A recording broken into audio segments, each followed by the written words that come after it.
വെള്ളപ്പൊക്ക ദുരിതാശ്വാസ ഫണ്ടായി അസമിന് വീണ്ടും കേന്ദ്ര സഹായം. കഴിഞ്ഞയാഴ്ച നൽകിയ 1271 കോടി രൂപയ്ക്ക് പുറമെയാണ് അസമിന് 313.69 കോടി രൂപ കൂടി അനുവദിച്ചത്. ഗുജറാത്തിന് 394.28 കോടിയും നൽകും. കേരളത്തിന് ആകെ 260.56 കോടിയാണ് നൽകിയത്. പി ബസന്തുണ്ട് വിവരങ്ങൾ നൽകാൻ. ബസന്ത്, അങ്ങനെ സംസ്ഥാനങ്ങൾക്ക് കൂടുതൽ ഫണ്ട് നൽകുകയാണ് കേരളവുമായിട്ടുള്ള താരതമ്യമൊക്കെ വരുമ്പോൾ. പ്രതീക്ഷ ആസാമിന് വീണ്ടും 313 കോടി രൂപ കൂടി അനുവദിച്ചാണ് ഇപ്പോൾ കേന്ദ്ര ആഭ്യന്തരമന്ത്രി അമിത്ഷായുടെ അധ്യക്ഷതയിലുള്ള ഉന്നതതല സമിതിയുടെ തീരുമാനം വന്നിരിക്കുന്നത്.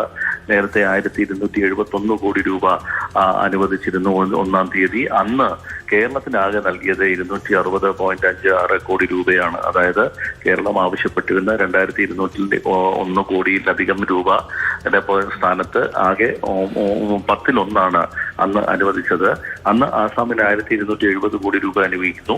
ഇപ്പോൾ ഇന്ന് വീണ്ടും പ്രത്യേക യോഗം ചേർന്നുകൊണ്ട് ആസാമിനും ഗുജറാത്തിനുമായി 700 കോടി രൂപയുടെ അധിക സഹായം നൽകുകയാണ്. അതിൽ 313 കോടി രൂപ ആസാമിനും 330 കോടി രൂപ ഗുജറാത്തിനുമാണ് ഇപ്പോൾ നീക്കിവച്ചിരിക്കുന്നത്.